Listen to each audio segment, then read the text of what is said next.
it's like to be bluffed by a legend. Mr. Philadelphia.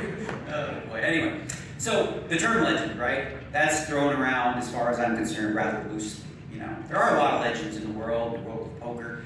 There's only one, like the legend, and that's Doyle Brunson. And for someone like Doyle to be able to do it, decade after decade, and continue to be like not just playing in the biggest games, but still winning, is something that I think we can all admire and aspire to do. And when you think of Poker Hall of Fame, I think one of the key aspects of that, that Doyle always stuck to, and I think Dewey mentioned this, was just standing the test of time.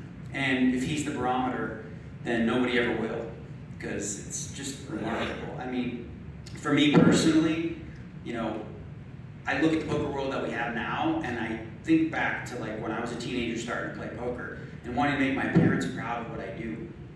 And Doyle made that possible. Doyle came from a different world. Most poker players back then came from seedy backgrounds or were uneducated, as Doyle said. And Doyle was highly educated. And we think about what's available today to learn how to play poker: solvers, data.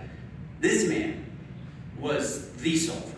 Like, he took a pen and paper and dealt out hands and figured out, like, ace tens is a favorite over ace king, manually. I wonder sometimes, like, the new generation or the younger kids, like, if they truly, really can sort of appreciate how awesome and how important Doyle was to the growth of the game. I mean, he wrote the book, Super System, which is like the poker Bible, if you will. And, Phil mentioned, him playing at 89. I played with him last year. And we played an high stakes poker show.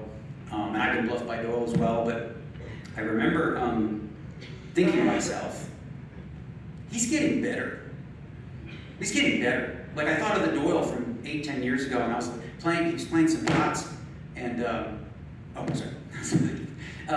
and he was doing things that I'd never seen before. Like, he had new tricks up his sleeve. And I've always, admired the fact that, he's had many sidekicks throughout his life. It was Chip and Doyle, and he traveled the Texas road games back when he first started, and then it progressed to even the younger generation. And I think I'm not going to steal his quote, but the beautiful one about we don't get old because we stop playing, we get old, or you know what I mean. Anyway, you know the quote.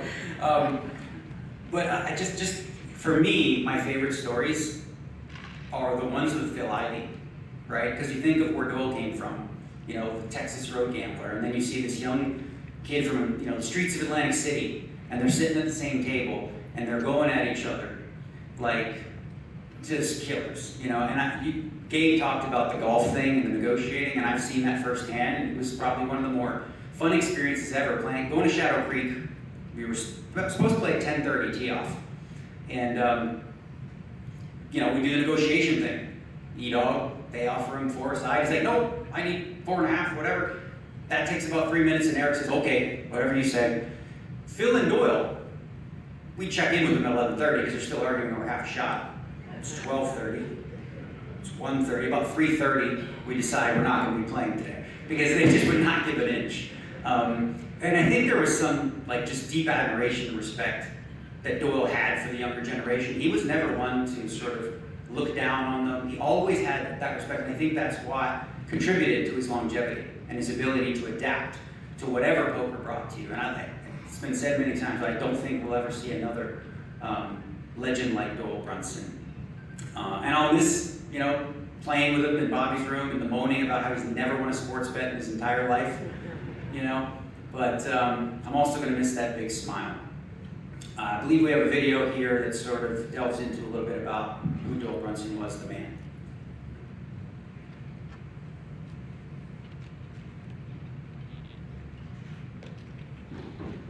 The funniest thing, I think, is when she always says you were winking across the table at her, and then you knew you were back in the drugstore the next day, asking her out. Well, I knew that she was what I wanted, that personality I met her. Her personality? I know she was really pretty, but... She has got a great personality. She just, she never met a stranger. She just talked your ear off. But she's so sweet, like even now, how she just laughs and has a good time with everyone. She never has a bad day. She comes, she's cheerful all day long, every day. So sweet, That's amazing to me. yeah. Well, to be a Christian in the poker world, I learned right quick, you can't cram religion down somebody's throat. So I stopped trying to do that. I just waited, you know, if anybody showed any interest or wanted to talk about it, I would talk to them about it. But like I said, I learned right quick, you can't go up to people and start, poker players especially, and start talking about religion because they say, I don't want to hear it. So you just have to wait until somebody shows some interest, and then you try to explain it to them. We started having Bible studies at my house, and she ran them, cooked marvelous meals for everybody and everything. All the poker players were coming, and some of the dangest things happened from that Bible study. I mean, a lot of guys like Danny Robinson was completely hooked on drugs. A guy named Harry Thomas was out of his mind on cocaine, and they got delivered some way. Don't ask me how. I don't try to force that on people, but they did. And it was just amazing, everything, I mean, nobody knew anything about praying or anything, but my wife did. And everything we prayed for came true. It was just incredible. So I got to study it, Chip myself started reading the Bible, and so we finally became Christians. That was the beginning of everything. I've seen poker games break up with like $1 million on the table, and the players go to the Bible study. So, I mean, that was incredible. That was rewarding that they would do that.